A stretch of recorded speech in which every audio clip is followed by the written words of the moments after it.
Hello everyone, my name is Leslie and I'm a circulation assistant at the Aloha Community Library. First, let me say hello to all our library patrons out there and just say we really miss you. We can't wait to see you.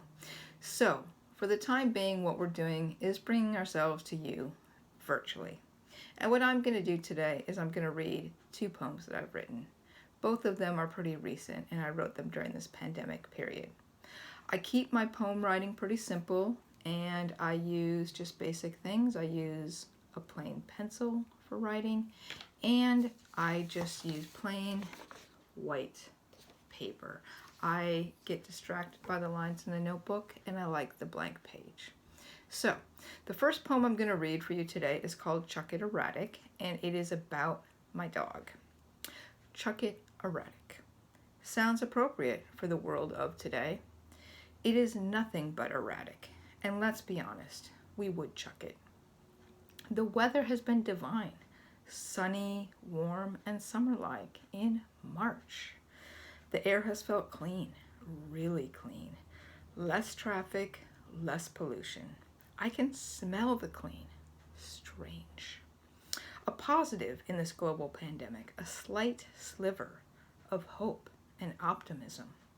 In short supply these days, which can be long and torturous, with the news overload, processing the info, true and false, the alarming statistics, the maps, shortages, overwhelming numbers.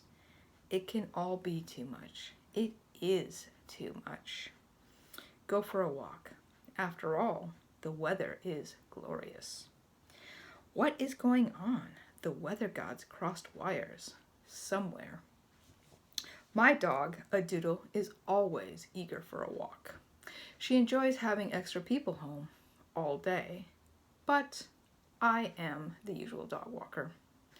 My neighborhood is rather small. We have our normal 30-minute jaunts. We have a small park in our neighborhood, usually where I deposit the dog dump in the trash, of course. Usually, we don't play at the park. A lack of trust on my part. My dog likes to run and play fetch, but I hesitate to let her off the leash and free in our park because she could be naughty, run amok, and not listen. She's gotten better, enjoying the run and freedom and listening better. While throwing sticks to her, which she fetched half-heartedly, I found a green ball in the grass at the park. It blends in easily. I see why it was lost or not found. It is rubbery and oddly shaped. My dog loved it. She chewed, gnawed, and did amazing catches to prevent that ball from dropping from her mouth. It is sort of octagonish.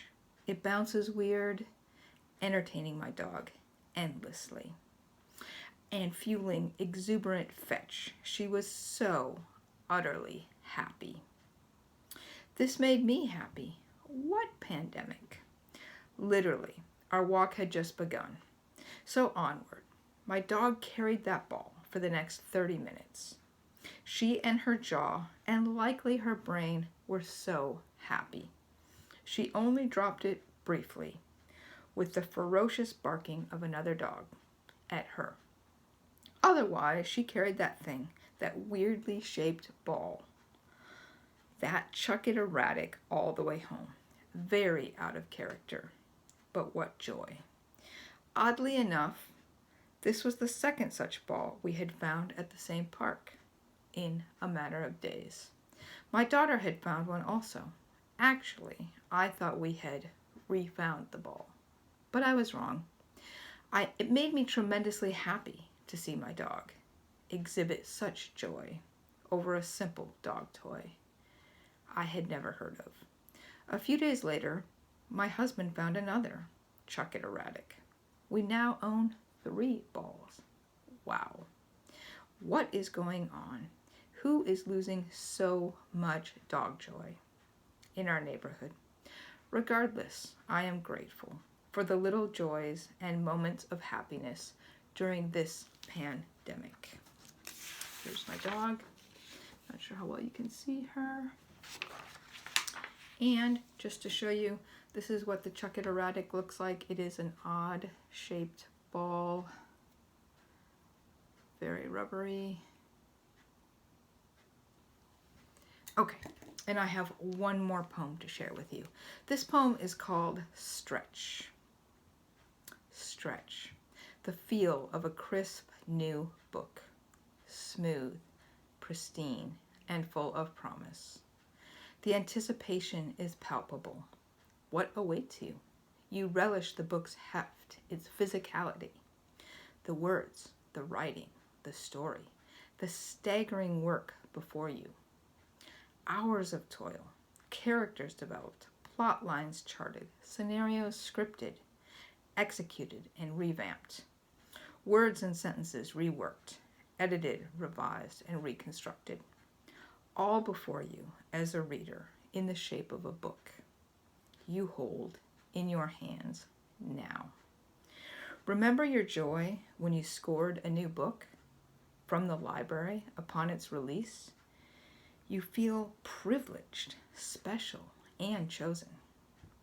The reality is, books and stories bring us joy, provide solace and comfort, create community, commonality, and conversation. But today, our story is different. All that is true about books, their pull, magic, and inspiration.